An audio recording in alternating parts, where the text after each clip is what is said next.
Une façon d'arrêter ton addiction au sucre, ça va être d'en manger. Sors un papier et un crayon et écris pourquoi t'en as consommé. Est-ce que t'en manges parce que t'es stressé?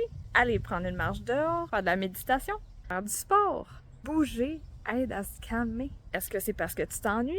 Trouve-toi un passe-temps à faire dans ton quotidien, voir des amis, de la famille, t'es pressé, t'as pas le temps, t'as pris la première chose qui était sous tes yeux, peut-être qu'il te manque la nourriture dans ton frigidaire qui est facile d'accès rapidement. T'as encore faim. Ça se peut que t'as pas assez mangé à ton repas précédent.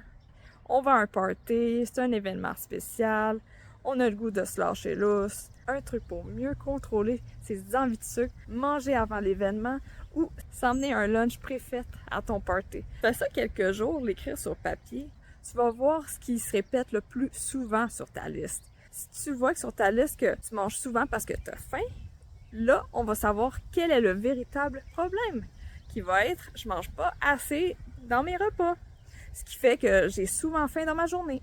Deuxième truc, de donner au moins 20 minutes avant de manger ta cochonnerie. Dans le 20 minutes, soit ça va te donner l'occasion d'avoir mangé quelque chose à la place, ça se peut que tu t'occupes pendant ces 20 minutes-là et que tu finis par tout simplement l'oublier, ou ça va te donner un temps de réflexion. Fait que tu auras le temps de faire les pour et le contre, comment je vais me sentir après en avoir mangé.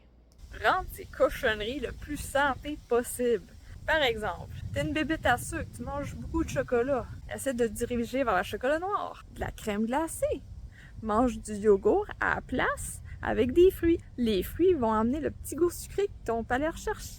Des chips. Si t'as vraiment un goût de patates, fais-toi des patates grecques. Utilise des patates douces, c'est toujours mieux que des patates blanches. Des muffins, fais-toi des muffins maison à la place. Tu peux mieux contrôler la quantité de sucre qu'il y aura dedans.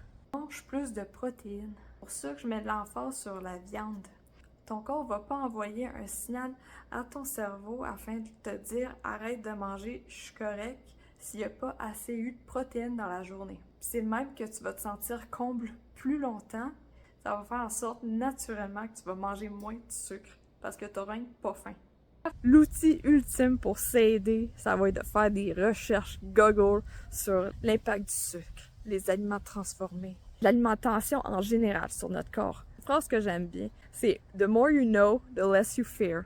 Plus tu augmentes tes connaissances sur le sujet, plus tu vas être capable de prendre des décisions qui vont être adaptées pour toi.